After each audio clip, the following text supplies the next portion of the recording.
Hello everyone, Alex DeLorean here, and I hope you're having a wonderful day so far. Now in today's video we have the Imara Vex for or against video, in which we go through all of her pros, cons, and then newly added we go through her mods, and then we go through the final thoughts, in which we see if they are meta, not meta, or somewhere in between, and then we finish off with if they are viable at level 1 or if you need to level them up to 25 for them to be any good. But before we get into it, if you would like to join the Patreon, Discord, or become a channel member, the links are in the description below. And if you enjoyed this video, this content, and all things Star Wars and Marvel related, be sure to like and subscribe, and I will see you in the video. Okay, so Imara Vex for or against page number 1. So we have the pros. So the pro number 1 is she has an extremely easy to use weapon. Straight off the bat, it's just a standard rifle like you would get in any other game. Medium to fast fire rate, mid to long range, even fine up close in close quarters. So Imara Vex can do it all, any range, whatever you want. So she's really easy to get used to at the very beginning. And then she also has a really high damage ultimate. So if you can get into good situations where you can use it and sneak up on enemies without them knowing, maybe they don't hear you use your ultimate, you're gonna melt down their health really fast, even on tanks as well. So it's really high damage ultimate. You just have to pick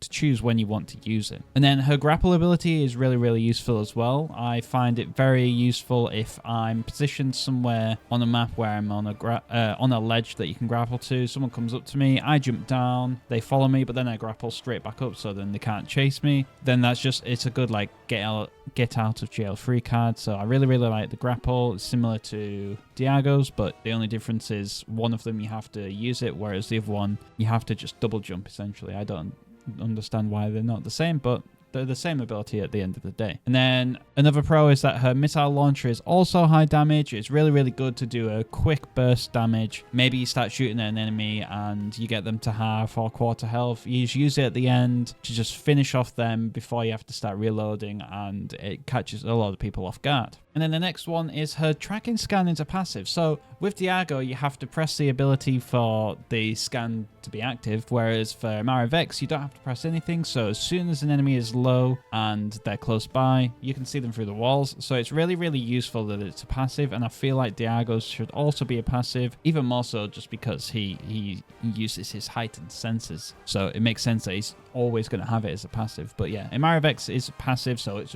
a good bonus. And then lastly is that she's easy to use. Overall, super easy character, super straightforward, perfect person to use first, and she's the very first one that you actually use in the game, so she's the first to unlock. So she's definitely the entry point of hunters, and she's a really good hunter to use first, so it's a really good choice that they chose Imara Vex to be the first one that you get introduced into the game for. So with every pro, there's always cons. So con number 1 is that she is very squishy. As all damage hunters are, they're very squishy, very easy to melt down the health, especially if you can just burst out a lot of damage. So they won't last long, so if you get into a sticky situation, you need to be out of there ASAP, as with Imara Vex. And then I said the high damage for her ultimate is good, but the ultimate is far too situational for me. There's a lot of times where I can't. There's never a time when I'm like, oh, this is like the perfect opportunity to use it, because I'm like, all right, well, if I use it now, I'm just a sitting duck, and someone who's gonna come around the corner is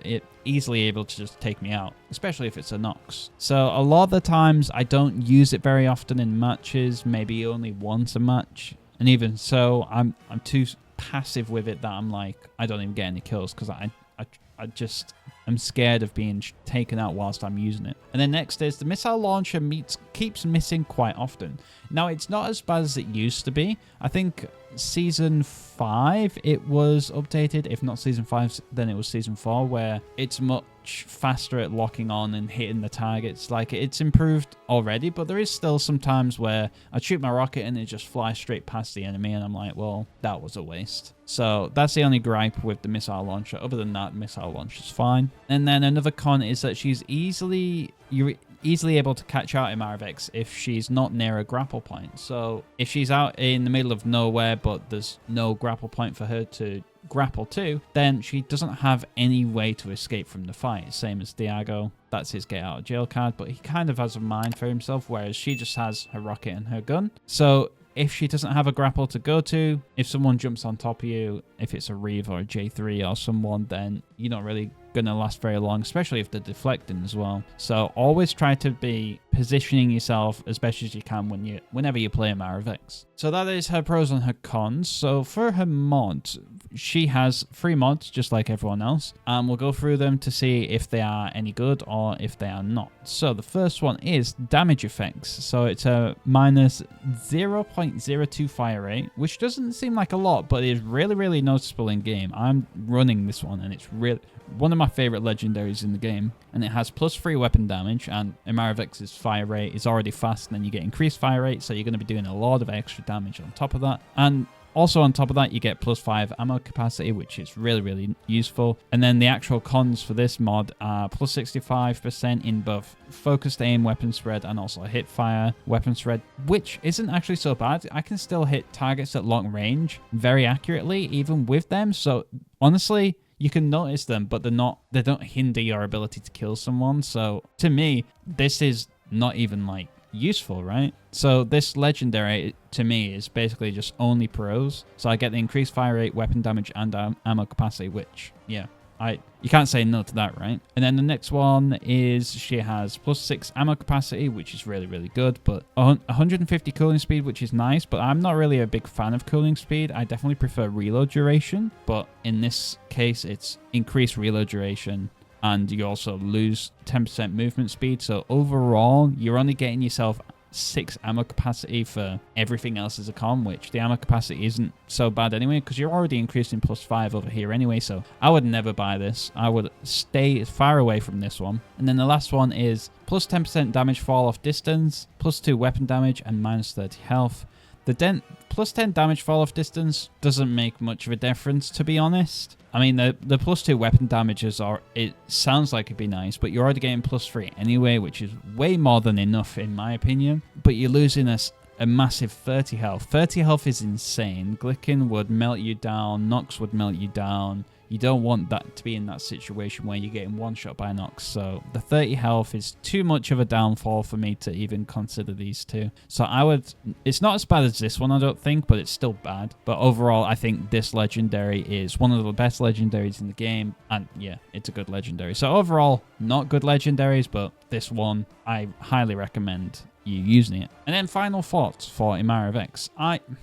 I was on the verge of not meta and kind of meta, and I've gone with not meta purely because there's always hunters where they're like, all right, I'm really specialized in this one mode, like Slingshot for power control, Pillbush for dynamic control. Imara Vex is just a jack of all trades. She's good on all modes, which makes her middle meta because she's not super powerful where she can just take out everyone in plain sight. But because she's not so specialized in one mode, it's hard to pick her up and do well with her. I'm trying to think of in a high rank. Like, I would probably say she's middle of meta / not meta in like casual matches. But for high ranked, I'd say probably not meta. I wouldn't run her too often, really. But other than that, yeah, I think she's very decent now. She used to be much worse. But I think, yeah, right now, if you were to use her in ranked, you can still absolutely dominate with her, especially if you're running some really decent mods. So don't be afraid to use them. I think I probably should have put this as maybe meta / not meta anyway.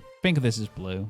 Think what you want, but yeah. So next on we'll go with, do you need to level Imara Vex high for them to be viable? No, absolutely not. Imara Vex is one of those ones where the abilities that you level up make pretty much 0 difference. So the grapple, you already have the grapple at level 1, and the levels go higher. It's just like distance, which makes no difference to me, so that's absolutely useless to level up. And then another one is the passive ability. It doesn't make much of a difference because you already have the passive ability unlocked, so it's like, well, I don't really need to level it up too much because I'm already using it essentially. So that's already 2 abilities, well, 1 ability and 1 passive that you don't need to level up. And then the other one is the missile launch, but it only goes up, I think, 10 damage, which isn't that much. The only difference to leveling it up is with the pushback, in which I hardly ever use anyway. I only ever use it if I'm on like Vader's castle on the outside, because you don't get the extra damage, you just get a knockback. So it's like, I might as well just do my quick burst damage and then get on with it, you know, rather than wasting time